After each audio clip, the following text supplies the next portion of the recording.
વડોદરા જિલ્લાના સાવલીમાં ગુજરાત રાજ્ય સરકારી નિવૃત્ત કર્મચારી મંડળના પ્રમુખ ચંદુલાલ જોશીના અધ્યક્ષ સ્થાને સાવલી ડેસર તાલુકાના નિવૃત્ત કર્મચારીઓની બેઠક યોજાઈ હતી।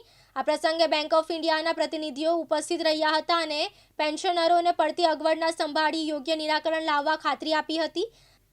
નિવૃત્ત કર્મચારી મંડળના પ્રમુખે સરકાર પાસેથી નિવૃત્ત કર્મચારીઓને વધુને વધુ સુવિધાઓ મળે અને લાભ મળે તેવા પ્રયત્નો મંડળના હોદ્દેદારો દ્વારા કરાઈ રહ્યાની વિસ્તૃત માહિતી આપી હતી।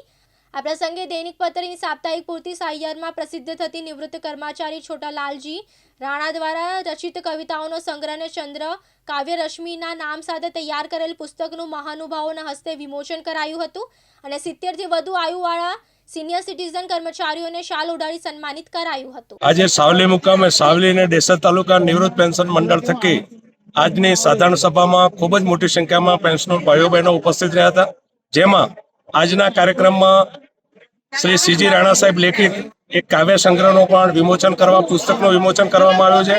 એમાં પ્રોફેસર શ્રી ત્રિવેદી સાહેબે જે સહયોગ આપ્યો છે એ ખૂબ જ સરાહનીય છે। એ સિવાય અમારા જે પેન્શનર ભાઈઓ બહેનો છે એમના પ્રશ્નોની પણ ખૂબ લંબાણપૂર્વકની ચર્ચા કરવામાં આવી છે। ખૂબ જ શાંતિથી પ્રશ્નોના સાંભળવામાં પેન્શનરો ખૂબ રસ દાખવ્યો છે અને આજનો આ કાર્યક્રમ ખૂબ જ સફળ તરીકે આજે પૂર્ણ કરવામાં આવે છે। હું ચંદુભાઈ જોશી, ગુજરાત રાજ્ય નિવૃત્ત કર્મચારી મહામંડળ, વડોદરા, ગાંધીનગર। અઝરુદ્દીન ચૌહાણ, દિવ્યાંગ ન્યૂઝ, સાવલી, વડોદરા।